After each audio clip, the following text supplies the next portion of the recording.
Leave the premises, only wealthy people come here. The phrase, spoken in a raised voice, seemed to cut through the air. For a moment, silence hung in the spacious showroom, broken only by the soft hum of the air conditioners and the distant jingle of car keys. Every employee's gaze turned toward the black man in a neat but understated suit. His eyes were calm, though they carried something beyond a simple reaction to rudeness. "I just wanted to take a look at the cars," he said quietly, as if giving his interlocutors a chance to correct themselves. But no one intended to take that chance. The manager, a tall man with a perfect haircut and an overly wide tie, stepped forward, demonstratively crossing his arms over his chest. "We sell premium cars here. They cost more than you could afford. Don't waste our time." The remark triggered a nervous chuckle from two young sales assistants at the counter. One whispered something in the other's ear, and both smirked openly. A female client in a business suit, who had been choosing a car nearby, threw a curious glance at the scene, but quickly returned to her conversation with the salesman. Everything here seemed to follow an unspoken script. An outsider meant a stranger. The man stepped deeper into the showroom, and the movement instantly sparked irritation. "I said, leave," the manager's voice hardened. "This is not a place for people like you." "For what kind of people?" the man asked calmly, staring directly into his eyes. The manager faltered for a split second, but then replied coldly, "For those who come here with questionable intentions. We don't want trouble." This time, one of the assistants at the counter couldn't hold back and said loudly, "Scammers come here all the time. They want to put on a show and then disappear." "Especially the ones pretending to be buyers," the second added. The man listened as if each word had been expected. His face remained calm, but in his eyes appeared something like a shadow, not anger, but rather the weariness of years of such encounters. "Are you accusing me of fraud?" he asked, his voice lower but heavier. "We know the type," the manager snapped. "People from your circle. They always start the same way. Lots of questions, big talk, and then it turns out they don't even have a credit history." One of the assistants laughed. "Maybe we should check his papers just to make sure he's even here legally?" Laughter echoed again, louder this time. The atmosphere grew tense, and even some customers began to feel uneasy. But the man didn't back down. He walked a few more steps toward the gleaming display where a new SUV stood. "I want to take a look at this model," he said evenly. "Don't even think about touching it." The manager flared up, blocking his way. "These cars aren't for show games. If you don't have real money, you'd better leave right now." The man held his gaze on the car. The body lines, the shine of the metal, the leather interior reflecting the light above all of it, he knew down to the smallest detail. But no one in this room yet suspected just how closely connected he was to this vehicle. "Why did you decide I can't afford this car?" he asked simply. "Because I know who can and who can't," the manager replied curtly. "You have neither the look, nor the status, nor the means. This isn't a place for fantasies." Those words hung in the air like a verdict. Something tightened inside the man, but he didn't show it. He was far too skilled at preserving his dignity, even when others tried to strip him of his very humanity. At that moment, another client entered the hall, a tall man in an expensive coat. He was greeted with smiles, warm handshakes, as though he were a long-awaited guest. The contrast was obvious, and everyone who witnessed the scene saw it. The black man remained silent. His presence was becoming increasingly heavy for the staff, but they continued to act by their script, unaware that their very words were about to turn against them.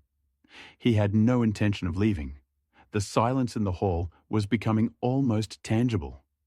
Even the hum of the air conditioners now seemed louder than words. The black man stood tall, restrained, as if the insults didn't touch him at all. But it was precisely this calmness that irritated the employees even more. "I repeat," the manager muttered, trying to keep his voice steady, though it betrayed a nervous tremor, "you must leave the showroom immediately. We don't want a scandal." "You've already made a scandal," the man replied. He spoke calmly, without emotion, But in the silence, his words carried an even heavier weight. At the counter, the consultants exchanged glances. One of them couldn't hold back. "I'll call security if you don't leave right now," he said, grabbing his phone. "Call them." The man nodded. "I'm curious to hear what you'll tell them." The manager frowned, but waved his hand dismissively. "No need for the police. We have our own ways. People like this are better handled quietly." Then, turning back to the man, "Do you think we don't know? You didn't come here to buy. You came to cause trouble." The female client browsing a car nearby froze, catalogue still in her hands. She glanced at the scene furtively, her face showing puzzlement. The situation was clearly spiraling beyond the ordinary. But she remained silent, unwilling to interfere. Meanwhile, a security guard approached the entrance. A large man in a dark uniform with a radio on his shoulder. "What's going on?" he asked, scanning the room. The manager immediately stepped forward. "This man doesn't belong here. He's disturbing the staff, acting suspiciously, accusing us for no reason. He needs to be removed." The guard looked at the black man. His gaze lingered a moment longer than expected, as if he sensed something. But duty bound him to the staff's side. "Sir, I'll have to ask you to leave," he said. Though polite, his tone carried a threat. The man stepped closer to the car he had been looking at from the start. His fingers brushed the hood lightly, as if inspecting craftsmanship rather than causing a scene. "I'm not finished yet," he said, eyes fixed on the vehicle. The gesture ignited a flash of fury in the manager. "Step away immediately," he shouted. "You have no right to even touch it. Do you realize how much this costs? You'll never make that kind of money in your entire life." The words struck like a blow. The consultants snickered, one of them even saying loudly, "Maybe he thinks they'll let him take it for a spin like it's some carnival ride."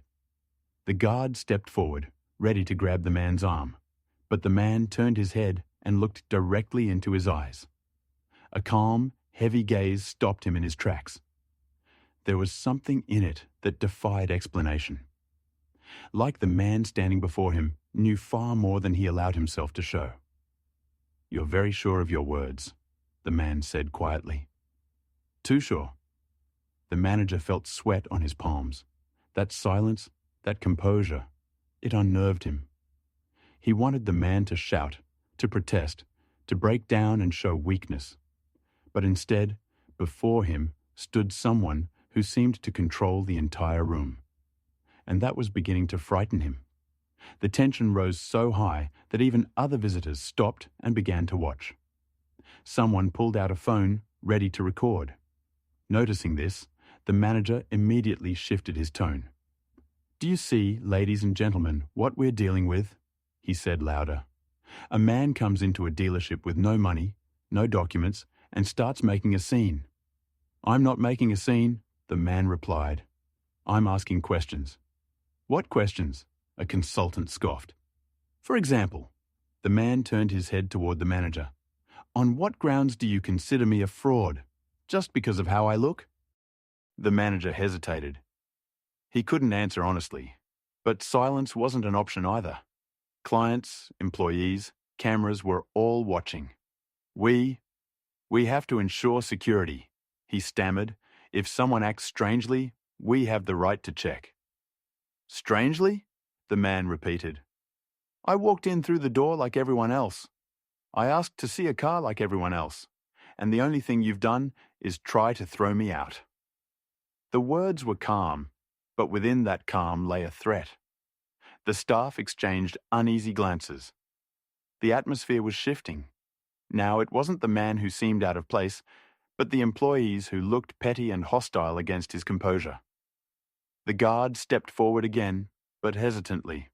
"Sir," he said, "let's go outside and discuss this." "No," the man interrupted. "We'll discuss it here, in front of everyone."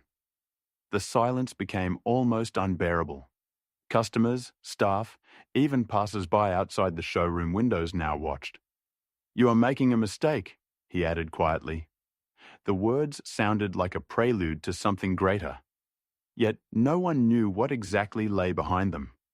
Only the man himself knew that soon The balance of power would change. The crowd was slowly thickening. At first, it was just the curiosity of a couple of clients, but now almost everyone in the showroom had stopped to watch. Some froze by the displays, others deliberately moved closer. The atmosphere was growing heavy, like the air before a storm. At that very moment, a young man of about 25, holding a trendy phone, squinted and went live on social media. "Guys, you won't believe what I'm filming right now," he began excitedly. "I came here to choose a car, and there's a scandal happening. The staff kicked out a man just because well, see for yourselves." He stepped closer, pointing the camera at the faces of those in the conflict. The phone screen lit up with comments from viewers. "What happened?" the guy read aloud. "Well, here it is. People, look. They're throwing someone out the door without even letting him say a word." The manager instantly stiffened when he saw the camera. His expression changed. Smug authority gave way to nervous tension. "Put that phone away," he snapped. "Filming is forbidden in our showroom." "Forbidden?" the young man asked in mock surprise. "What, do you have something to hide? People are interested. Look, I already have more than 1,000 viewers." He turned the screen toward the manager. The number in the corner was indeed climbing rapidly. Comments were pouring in. "You've got to be kidding.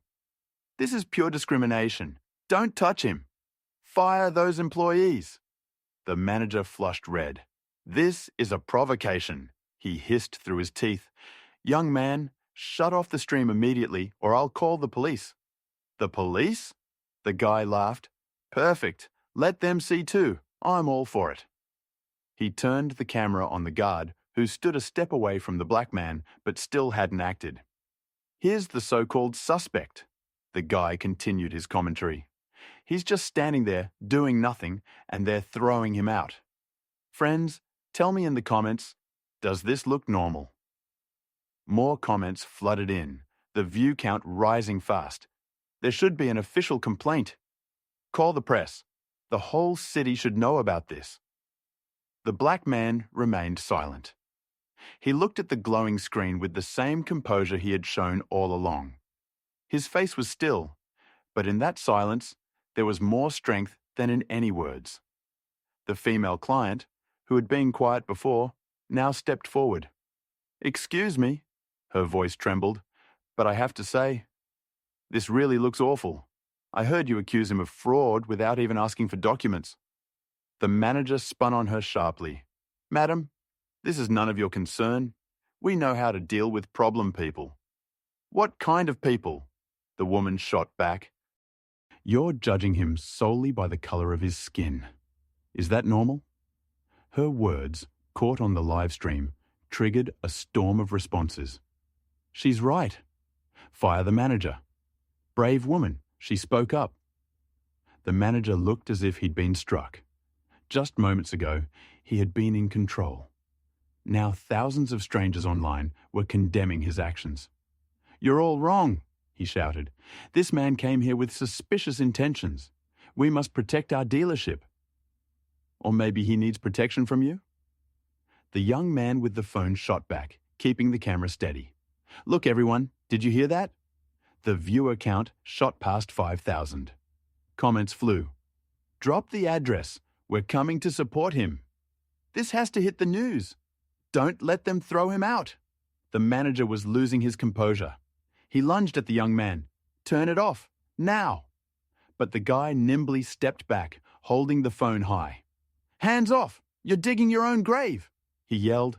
"It's live. You can't hide this anymore." At that moment, the guard stepped forward again, but not toward the register, not toward the door. It was as if he meant to place himself between the man and the furious manager. Uncertainty flickered in his eyes. The black man still said nothing. He only murmured quietly, "It's interesting to watch truth become visible." That phrase, caught on the live stream, exploded the comments section. What composure! That's real strength of spirit. We're all with him. The manager felt the ground slipping beneath him. His face burned, his breathing ragged. "You're all making a huge mistake," he shouted, turning from the camera to the crowd. He's not who you think he is. He's just a provocateur." But his words rang weak and hollow against the chorus of voices, both in the room and online, now rising against him. Meanwhile, the live stream was gaining momentum. Viewers surpassed 10,000, comments flying like lightning. Some promised reposts, others said they'd already sent the video to local news outlets. The dealership was no longer a showroom, but an arena where two forces clashed, one clinging to prejudice, the other demanding justice. And at the centre stood the silent man, his identity still a mystery. The security guard, who until now had stood quietly like a shadow, suddenly became the centre of attention. His broad shoulders blocked part of the car display, and his heavy boots thudded against the tiled floor as he stepped forward. "Sir," his voice was steady but strained, "I'm asking you to head to the exit. It will be better for everyone." The man looked at him calmly, without moving. "Better for whom?" he asked. That simple question hung in the air with such weight that the guard involuntarily averted his eyes. Yet his hand moved to his radio, as if ready to call for backup. The manager, noticing this, brightened. "Yes, call for the second one. Have someone else come, we can't handle this alone." The employees at the counter nodded eagerly. One even whispered, "Finally, they'll bring order." But order never came. The live stream kept rolling, the camera tracking every move. The number of viewers climbed by the minute. Comments poured in. "Touch him, and we'll make a scandal. Let them try, everything's being filmed. This guard is about to decide everything." The guard stepped closer, now almost face to face. His hand hovered near the man's shoulder, ready to grab. But he froze, as if hitting an invisible wall. The black man hadn't moved, he just stood there, staring directly into his eyes. There was something unbearable in that gaze, something that made the guard uneasy. It wasn't aggressive, but it seemed to say, "Think about what you're doing. Do your job," the manager shouted, his voice cracking. "Get him out of here now." But the guard didn't move. He seemed trapped between duty and something greater. A murmur rose in the hall. One of the customers, an older man with a briefcase, spoke loudly. "And why exactly are they throwing him out? I don't see him breaking any rules. He's just standing there." Another customer chimed in. "Exactly. He's quieter than the manager himself." The manager flared like a torch. "You don't understand anything," he roared. "This man is deceiving you all. He's not a buyer. He's an outsider." "And outsiders aren't allowed here?" the older customer asked calmly. At that, the guard sighed heavily and lowered his hand. He chose not to use force. The manager lunged at him furiously. "What are you doing? You're supposed to get him out. That's your job." "I see no reason," the guard replied slowly. "He isn't disturbing the peace." That phrase, heard by everyone including the thousands watching the live stream, sparked an uproar. Respect to the guard. Now that's honesty. The manager's fuming while he speaks the truth. Just then, the second guard arrived at the door. He was younger, sharper, with a harsher expression. "What's going on?" he asked. The manager rushed to him, pointing. "Him! That one! Get him out immediately!" The younger guard stepped forward decisively without hesitation. His movements were sharp, almost aggressive. But the senior guard stepped in his path. "Wait," he said firmly. "Are you out of your mind?" The younger one snapped. "We were ordered." "Orders are orders," came the reply, "but the man has done nothing to justify being dragged out." The man in the suit watched the exchange as calmly as ever. His eyes glimmered, not with joy, but with the knowledge that everything was unfolding exactly as he expected. Every step brought the situation closer to its climax, even if no one else yet understood. The manager was nearly screaming now. "What? Are you both in on this? He has to go, don't you see? He's humiliating us in front of our clients." The young man with the phone burst out laughing. "You're humiliating yourself," he said. "Thousands of people are already seeing this." 10,000, someone corrected after peeking at the screen. The manager clenched his fists, but there was nothing he could do. His authority was slipping away. Even security no longer obeyed him blindly. The younger guard darted his eyes from the manager to his colleague to the man in the suit. His face betrayed a struggle, the urge to follow orders against a rising uncertainty. "Listen," he said to the senior. "What if the boss is right?" "And what if he isn't?" came the reply. "We're not robots. We see the man standing calmly. We hear him being insulted. And now the whole country will see it too." That statement drained the younger guard's resolve. He stopped, unwilling to step closer. The crowd buzzed louder, people debating, arguing. Some suggested calling the real police, others proposed waiting for the press, who would surely flock to such a scandal. Meanwhile, the live stream surged to 15,000 viewers. Comments flew like a torrent. "This is viral already. No one expected this in a car showroom. Respect to the guard. Manager should be in court." The manager buried his face in his hands, but it was too late. And the man in the suit only said quietly, "Everything is falling into place." And once again, his words sounded like a prelude warning that something even greater was yet to come. A heavy, sticky silence hung over the showroom. The only sounds were the voices from the live stream spilling out of the blogger's phone. People in the comments demanded justice, but the real storm was rising inside the dealership itself. "I repeat," the manager rasped, losing the last shreds of composure. "Either he leaves or there will be serious consequences for everyone here." But his words no longer sounded like an order. They were a desperate attempt to cling to control that was slipping away. Then another client stepped forward, a tall man in a fine blazer, carrying himself with the confidence of someone used to being heard. He spoke loudly. "Excuse me, but what exactly has this man done wrong?" The manager turned to him, struggling to keep a polite tone, though anger leaked into his voice. "Sir, I must ask you not to interfere. This is a matter of our showroom's security." "Security?"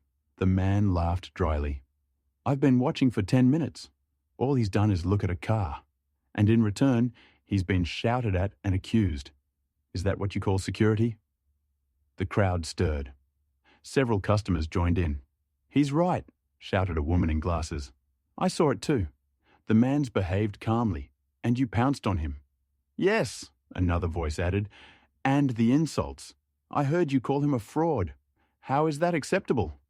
The manager went pale. The very clients, those who should have been his allies, were turning against him. "Ladies and gentlemen, please," he cried desperately. "You don't understand. He's not a buyer. He has no documents, no money." "Did you check?" the tall man in the blazer pressed. "Or did you just decide you already knew?"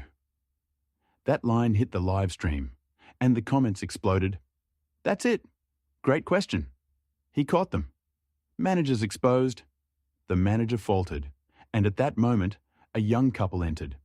They didn't know what was happening, but they instantly noticed the crowd, the cameras, the tense atmosphere.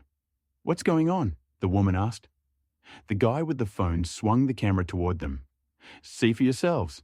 They're throwing a man out of the dealership just because he hesitated, but the audience already understood what he meant. "You can draw your own conclusions." The woman frowned, looking at the man in the suit. "And why are they throwing him out?" she asked. "Because the manager decided so," another client replied, already on the stranger's side. "Just because he thinks he knows who can buy and who can't." "This is outrageous," the woman muttered. Her partner added firmly, "If that's how this place works, I won't be buying anything here." Those words struck like a blow. Fear flashed in the manager's eyes. Real clients, real money. They were slipping away because of a situation he himself had created. "Listen," he shouted, no longer hiding his panic. "You don't understand. This man, he doesn't belong here." "Why?" came several voices at once from the crowd. And that question marked the turning point. The balance of power was shifting. The guards exchanged glances. The senior stood still, unwilling to use force, while the younger shifted uneasily, unsure where the truth lay. The black man had remained silent throughout. It was as though he allowed the conflict to grow on its own, watching every turn. His composure irritated some, but earned the respect of others. "You know what?" the tall man in the blazer said. "I want to hear from him directly. Let him speak." The crowd buzzed, supporting the idea. All eyes turned to him. He simply said quietly, "All I wanted was to look at a car."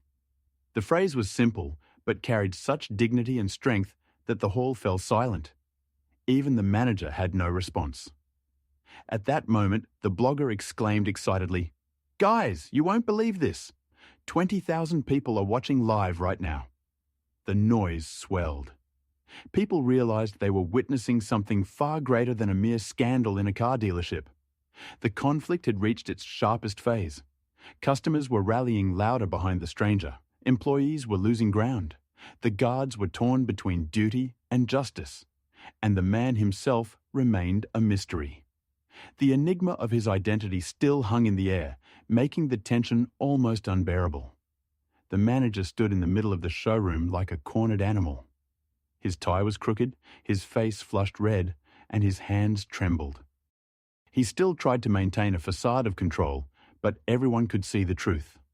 The threads of the situation had long since slipped from his grasp. "Ladies and gentlemen," he began again, though his voice no longer carried the confidence it once had, "I ask you to disperse. This is an internal matter of the dealership."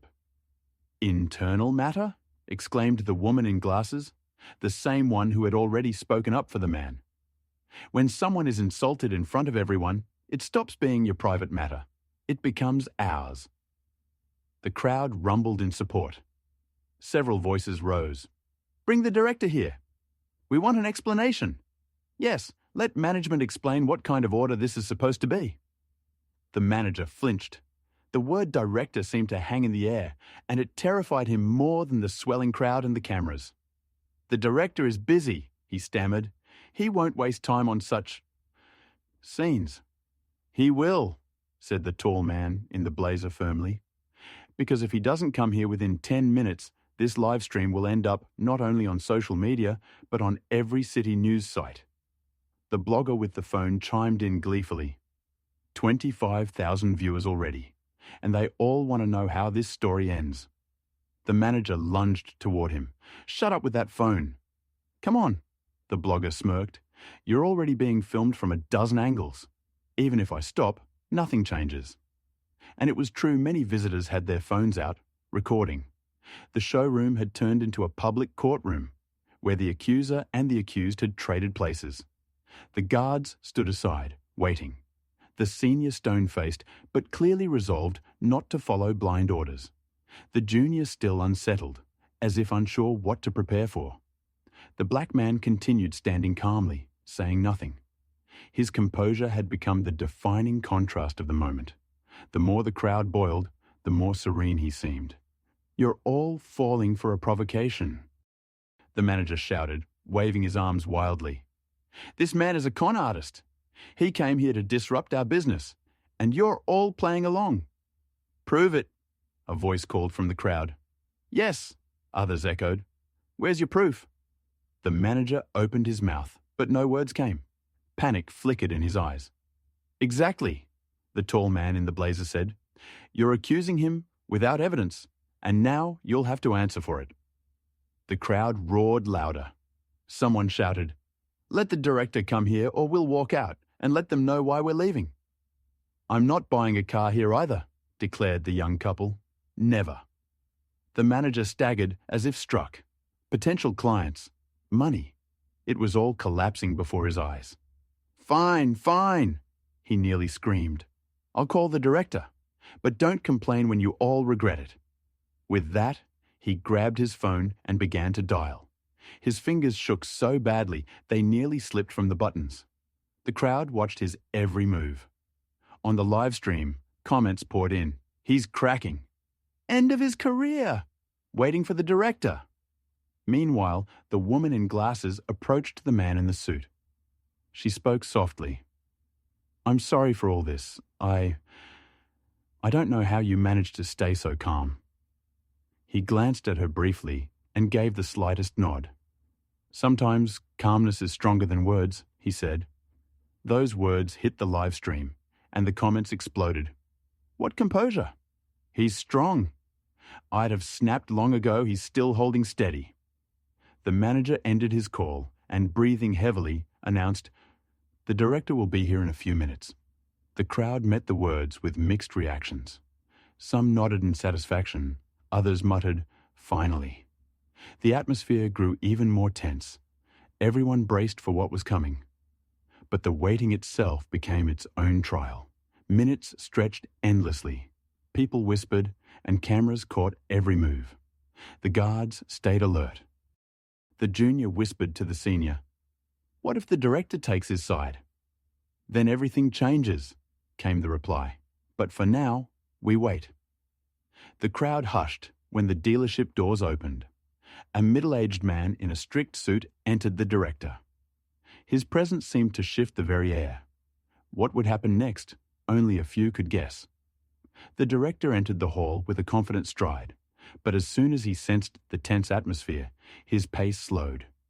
His eyes swept across the crowd, lingering on the raised phone cameras, the guards, the manager's twisted face, and finally stopping on the calm figure of the black man by the display. "What's going on here?" he asked evenly. His voice carried not authority, but irritation. Irritation at being pulled away from his work. The manager rushed to him immediately. "Sir, everything is under control. This man is disrupting our showroom, provoking our clients, accusing our staff, and—" he stumbled. "He's made a circus out of this place." The director turned his gaze to the man in the suit. "You're the one they're asking to leave?" "I'm the one you'd rather not see," the man replied calmly. The crowd buzzed. The phrase sounded as though it carried far more weight than its words alone. The director coughed, as if to shake off a feeling of unease, and spoke more firmly. "Sir, I'm asking you to leave. This is a workplace, and we must maintain order. Any conflicts should remain outside these walls." He turned to the crowd. "Dear clients, I ask you to disperse. The situation is under control, and we will continue serving you." But no one moved. Instead, voices rose.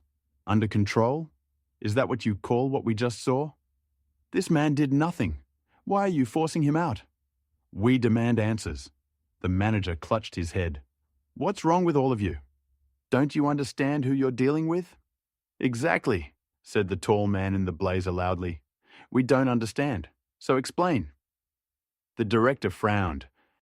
Public debate was never part of his plan, especially not under the eye of so many cameras and a live stream. He wanted this dealt with quickly, but the situation was spiraling. "Sir," he addressed the black man again, "please step outside with me. We'll discuss this in my office, away from prying eyes." But the man shook his head. "No. If the conversation started here, it will end here." His words set off cheers and applause from the crowd. The live stream exploded with comments. "He's brilliant! Exactly! Keep it public! Don't fall for their tricks!" The director tensed. He scanned the hall, saw dozens of phones pointed at him, and realized every word he spoke could become a public verdict. "You must understand," he began slowly, "we are obligated to protect the dealership's reputation. When conflict arises, the best thing is to end it quickly and quietly." "Reputation?" The woman in glasses cut in. "Your reputation is already ruined. I personally saw your staff insult this man and try to throw him out for no reason. And you call that protecting your reputation?" The crowd roared in agreement. "She's right. We all heard it. Tens of thousands are watching live." The director clenched his jaw. "Sir, I ask you again," he said to the man, "leave. This is not the place for discussion." "This is the place where I was humiliated," the man replied calmly. "So this is the place where the truth should be heard." Again, the live stream lit up. Powerful words. "He's fearless." Chills. The manager, his authority shattered, snapped, "You'll regret this. We know what people like you are. You always come with complaints, but you have no right, no status." That was the breaking point. The crowd roared so loudly the director had to raise his hands, trying to calm them. "Quiet," he shouted. "Please, quiet." But no one listened anymore. People argued among themselves. The blogger narrated every moment. The live stream soared past 30,000 viewers. The atmosphere was almost uncontrollable. The guards exchanged glances. The senior stepped forward and said firmly, "Sir, with your permission, I see no reason to remove this man." The director turned sharply to him, eyes wide. "You too?" "I serve order," the guard replied steadily. "And he hasn't broken it." That statement set off another wave of applause and comments. The director realized the conflict wasn't resolved. His attempt to silence it had only made things worse. Now it wasn't just the public against him, it was his own staff. The black man stood as calm as ever, his composure making him the center of gravity around which everyone else's words and emotions broke apart. And everyone knew this was only the beginning. The director stood at the center of the hall, bound as if by dozens of cameras and hundreds of eyes. Every gesture, every word was being streamed live to more than 35,000 viewers. Comments poured in like an endless torrent, and every fresh wave of outrage only intensified the pressure inside the showroom. "Ladies and gentlemen, I ask you to remain calm," the director began, trying to sound confident, though his voice trembled. "I promise the situation will be resolved." "Resolved?" said the woman in glasses sharply, standing nearest to him. "Does that mean you'll try to quietly push him out again, as you would have in any other situation?" "Not this time. We demand explanations and an apology." "That's right," the tall man in the blazer echoed. "An apology. Right here, in front of everyone." The crowd roared in agreement. "Yes, let them apologize." "Director, make your staff apologize for the humiliation. We saw everything. It's all recorded." The manager nearly choked with rage. "Apologize? Never. This man came here only to destroy our work. You don't understand." "But we do see how you're behaving," the tall man cut him off coldly. "You think you can judge people by appearance. It's disgraceful." The live stream exploded with comments. "Well said! Respect to the man in the blazer. The manager is digging his own grave deeper and deeper." The director raised his hands, straining to be heard over the noise. "Silence, please. We must maintain professionalism." "Professionalism?" a young woman shouted from the crowd. "Where was it when your staff called this man a fraud?" The crowd erupted again, and the director felt the walls closing in. His eyes returned to the black man. "Sir," he said almost pleadingly, "I ask you, help me. Meet me halfway. Leave the hall, and we'll discuss everything in my office." But the man shook his head. "Here is where I was humiliated. Here is where the words must be spoken." His calm, steady voice carried louder than any shout. Phone cameras shifted, trying to capture every second. The live stream passed 40,000 viewers. The guards still stood aside. The senior, who had earlier refused to use force, now spoke firmly. "He's right. If there are apologies to be made, they belong here." The crowd burst into applause. The manager turned pale, but screamed again, "You're all insane. He's not a client. He has no rights, no status." "And you," the man in the suit replied evenly, "have no right to humiliate a human being." The crowd erupted in cheers, and the blogger, ecstatic, shouted into his phone, "You heard that, guys? This will go down in history." Comments flooded in at lightning speed. "Chills. This man is stronger than all of them put together." "Fire the manager." "Demand an official apology." The director knew the situation was catastrophic. Any moment now, clients could start walking out en masse, deals would collapse, and the recording would spread across the entire country. "Very well," he said at last, exhaling heavily. "If you want an apology, then it shall be given." The manager whirled on him in horror. "What? You can't be serious." "I'm very serious," the director replied. "We have no choice." The crowd fell silent, waiting. Cameras zoomed in on the manager. The blogger stepped closer. The live stream soared past 50,000 viewers. "Say it," the director ordered. "Say, 'I'm sorry.'" The manager trembled as if forced to step off a cliff. His eyes darted across the hall, so many people staring at him with contempt and condemnation. Then his gaze locked on the calm eyes of the black man. And he snapped, "Never," he shouted. "I will never apologize to him. Never. Let the whole world watch. I am right." The crowd roared. Several people stepped forward to stand beside the man as if ready to shield him physically. The guards moved too, but toward the manager, restraining him from lashing out again. "Enough," the senior guard said firmly. "You're only making it worse." The director shut his eyes. He knew, not only was the conflict unresolved, it had ignited even further. The crowd demanded apologies, the manager refused, the live stream soared to tens of thousands of viewers, and their entire order was crumbling before their eyes.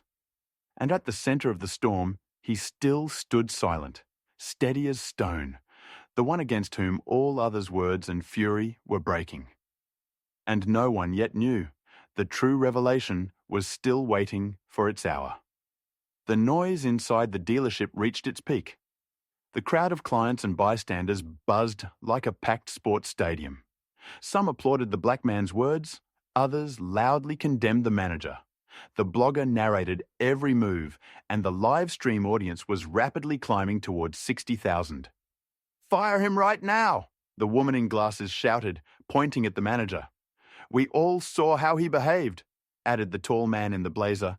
"If you're really the director, prove you have principles." "Yes, fire him," the crowd chanted. "Immediately."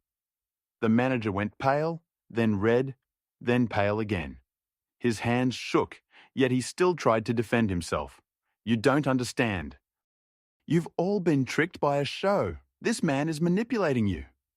"No one is manipulating us," the director said coldly. "You are the one who let it reach this point." The crowd roared even louder. Someone yelled, "Call the police. Let them sort it out." As if on cue, the dealership doors swung open and 2 police officers entered. Dozens of cameras swung toward them, and the blogger nearly jumped with excitement. "Guys, are you seeing this? The police. Things just got even more serious." Viewers passed 70,000. The comments stormed in. "This is it. Now it's real. Justice will prevail. Show them the live stream footage."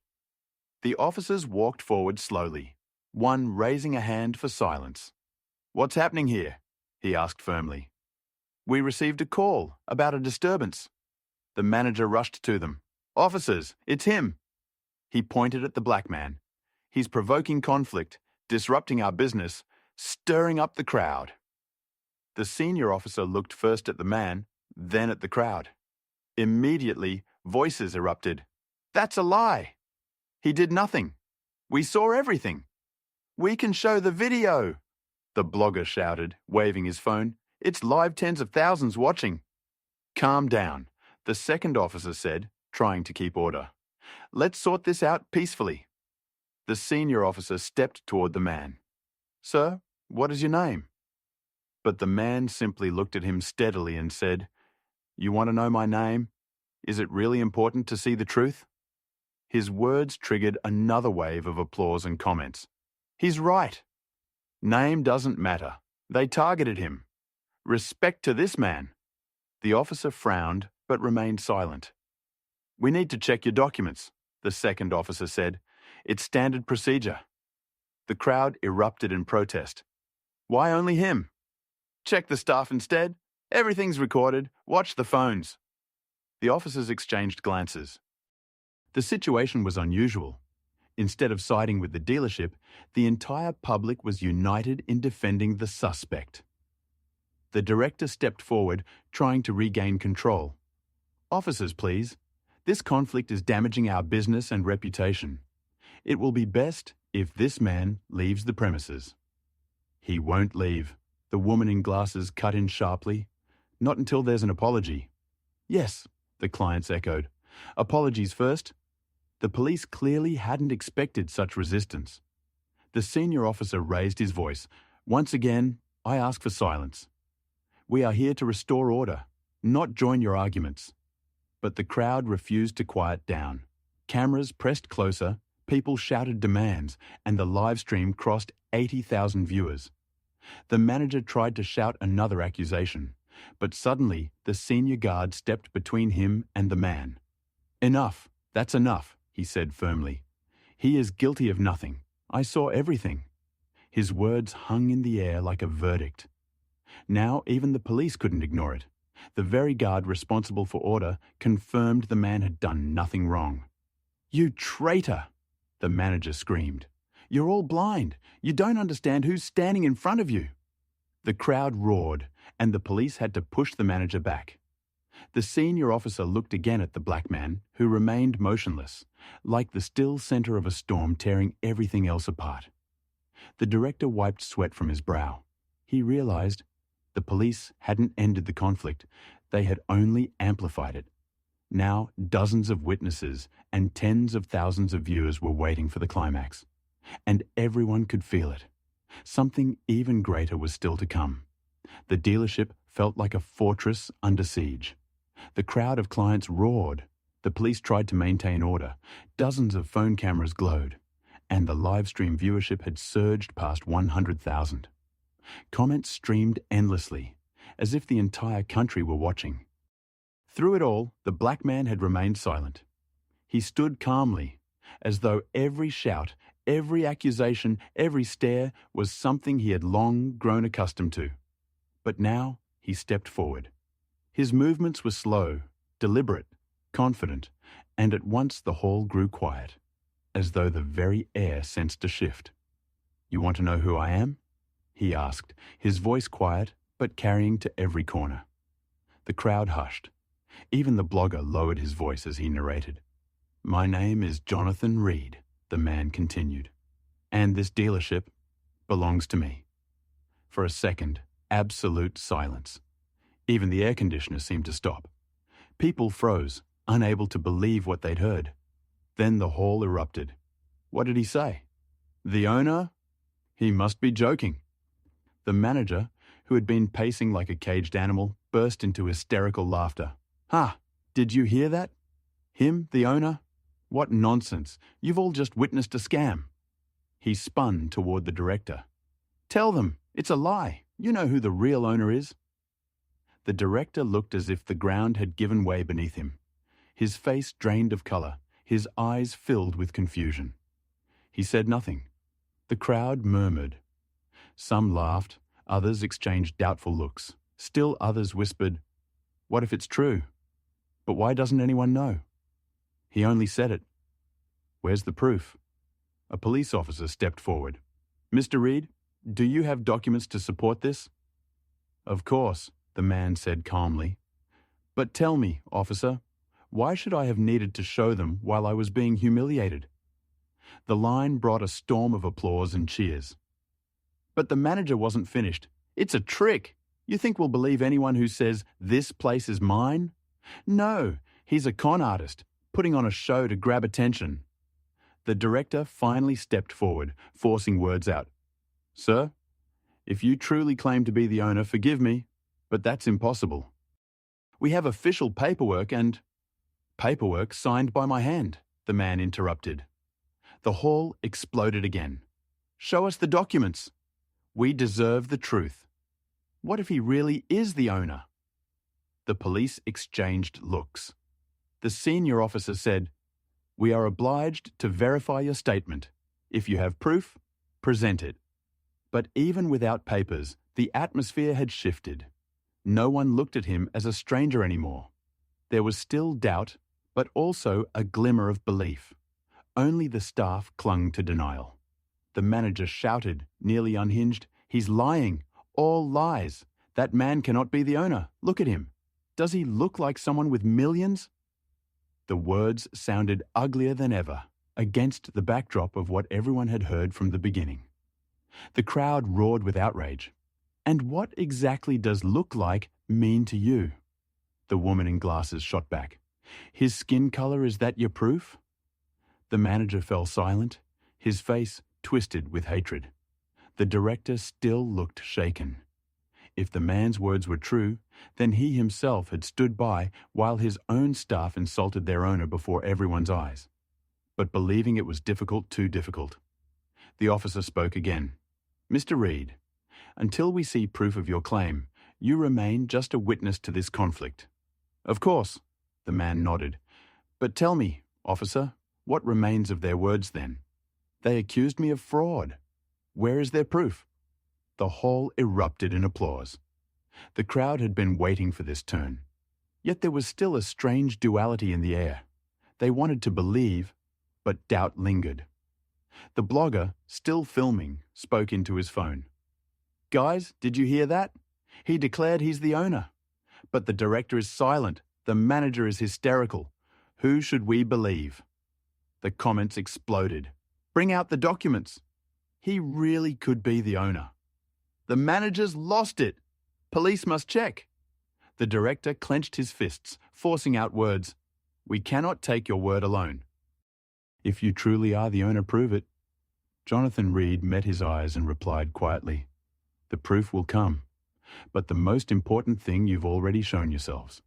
You've shown how you treat people when you don't know who stands before you." His words landed like the final chord of a symphony. The hall buzzed. Some clapped, some whispered, but the truth hung in suspense. He had revealed his identity, yet no one dared to fully believe it. Not yet. The air in the dealership was charged, like the crackle of an impending storm. The crowd buzzed, voices overlapping. Some whispered in disbelief, others shouted openly, "Prove it! We want to see the documents. If he's telling the truth, then you've all been lying to us." The manager, his face twisted, kept raving. "This is all theatre," he screamed. "Can't you see? He just wants to worm his way into your trust and then steal our name." But his words sounded weaker and weaker. The crowd was tired of his shrieking. Jonathan stepped forward. His movements were as calm and assured as ever. From his jacket, he pulled out a folder.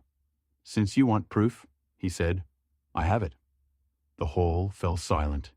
Even the blogger, who had been commenting non-stop, grew quiet, focusing his camera in a close-up. The livestream had soared past 110,000 viewers. Jonathan opened the folder and drew out several stamped papers. The bold headings of contracts and signatures gleamed under the lights. "These are the founding documents," he said, "with a signature my own." The director went pale. Reluctantly, he reached out, took the papers, and began to read. His eyes widened with every line. The crowd buzzed, craning to glimpse something, anything. This is impossible," the director muttered. I've seen other documents." "You saw copies," Jonathan replied evenly. "The real ones have always been with me." The crowd erupted. "He proved it. I knew it. Look, it's all legal." But the manager refused to give in. His voice broke into a shrill scream. "They're fake. All of them fake. He's a fraud. You can't believe this." The woman in glasses turned on him sharply. "Fake? Then why does the director look like he's just learned the truth himself?" Indeed, the director's face was ashen, his lips trembling. He tried to speak, but the words stuck in his throat. He inhaled deeply. "I must verify this with legal counsel. I cannot confirm right now." "Of course," Jonathan interrupted. "That's why I called my lawyer." The crowd gasped. Moments later, the doors opened, and a man in a grey suit strode in, briefcase in hand, his face grave and composed. "My name is Michael Wilson," he announced, opening the case. "I represent Mr. Reed. I have certified copies of the founding documents, bank statements, and supplier contracts." The hall roared louder than before. The blogger swung his camera toward the lawyer, nearly ecstatic. "Guys, are you seeing this? The lawyer brought proof right here, right now." Comments flooded the stream like a torrent. "This is the end for the manager." "That's it. They'll have to believe." Scandal of the century. The police stepped forward. The senior officer said, "We need to review these documents." The lawyer nodded and handed over the copies. The officers began scanning them carefully. Meanwhile, the manager shrieked on, "It's a conspiracy! It's all bought! You're blind, all of you!" But now even some of the staff looked at him with doubt. One consultant whispered, "He really might be the owner." "He can't be," the manager screamed, his voice drowned out by the crowd's noise. The senior officer raised his head from the papers. "These appear legitimate," he said. "We'll verify them formally, but already it's clear. Mr. Reed's claim holds weight." The crowd exploded with applause and cheers. Phones recorded every moment. The live stream surged past 120,000 viewers. The director sank heavily into a chair by the counter, his face the very image of defeat. He knew, even if he wanted to resist, the crowd, the police, and the documents were all against him. The manager snapped. He lunged forward, pointing a trembling finger at Jonathan. "Liar! You'll never prove it! I'm still right!" But the senior guard grabbed his shoulder firmly. "Enough," he said. "It's over." "No!" the manager shrieked. "You'll all regret this!" The crowd answered with laughter and jeers. Through it all, Jonathan stood calm, as if none of this was surprise, only the inevitable conclusion he had long expected. "Now you know who I am," he said. But the real question remains. Will you trust your own eyes, or the lies you've been fed for so long? The hall erupted again. Some applauded, some whispered, others filmed every second. The police held the documents. The director sat in silence. The manager was restrained. The truth had been spoken. But whether people were ready to believe it, that decision still hung in the air. The noise inside the dealership was so intense, it seemed the walls themselves were trembling. The crowd of clients and bystanders roared shouts, applause, and angry cries merged into a single storm. The police struggled to maintain order, but even they understood this was no longer a simple dispute. It had become an event far larger than the room could contain. The blogger, still streaming live, spoke into his camera with excitement. "Friends, you're seeing this. We just witnessed a man prove he's the real owner of this dealership. We've got almost 150,000 viewers, and the number's rising every second." Comments poured in non-stop. "This is unbelievable. The manager must be fired immediately. We demand the director's apology. Send this footage to the press." Someone in the crowd shouted, "Journalists are on their way. I sent it to a newsroom. They're interested." Those words lit a fresh spark. The crowd grew even louder. Many people called and texted their friends, forwarding the live stream link. The director sat slumped at the counter, his head buried in his hands. His white shirt was damp with sweat, his gaze empty. He knew the disaster had already struck, and there was no stopping it. The order he had built was collapsing before his eyes. "I demand the manager's dismissal!" cried the woman in glasses. "Here and now!" "She's right," the tall man in the blazer added. "He must apologize publicly and leave." "The director should answer too," someone yelled. "He covered all of this up." The manager, still restrained by the guard, thrashed and shouted, "You don't understand? None of you understand. This man is playing you. He cannot be the owner." "Calm yourself," the senior guard said coldly, tightening his grip. "It's not your decision anymore." The words landed like a final blow. The crowd erupted in cheers. The officer holding the documents turned to the director. "All evidence points to Mr. Reed being connected to this dealership's ownership. We will conduct a formal investigation, but right now, sir, it's best you explain yourself to these people." The director raised his head. His lips trembled as he tried to speak. I didn't know. No one told me." "Didn't know?" The woman in glasses cut in sharply. "And the humiliation that happened in front of you, did you not know about that either?" The crowd roared again. "That's right. He saw everything." "Enough excuses. He must take responsibility too." Jonathan still stood calm, but now his eyes carried something new called determination. They knew, he said quietly, but with weight. They saw, and they stayed silent. Silence always becomes complicity. The line hit the live stream like lightning. The comments exploded. Chills. What power in his words? Everyone needs to hear him. At that moment, the dealership doors opened again. Several people with cameras and microphones pushed inside the first journalists, summoned by viewers. Their arrival caused a frenzy. "The press is here," someone shouted. "Now the whole world will know." The journalists quickly fired questions. "Mr. Reed, can you confirm you are the owner? How do you comment on your employees' actions? Will there be an official statement?" Jonathan didn't rush to answer. He looked at the crowd, at the cameras, at the police, then said, "My statement will come once all the facts are assembled. But one thing is already clear. Humiliation took place here, and it will have consequences."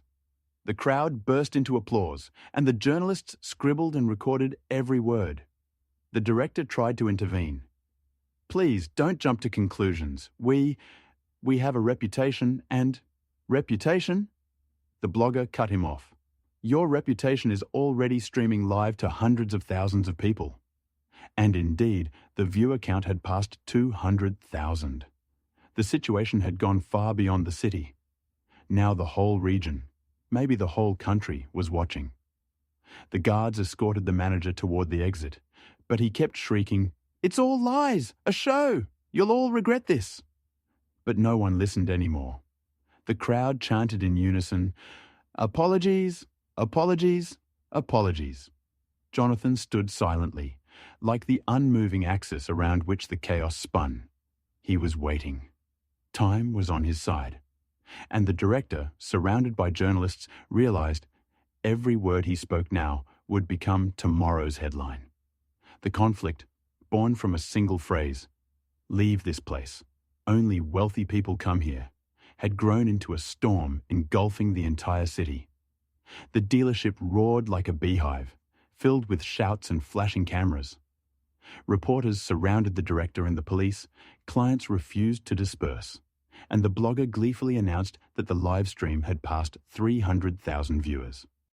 A story that began with a single cruel phrase had grown into something impossible to hide.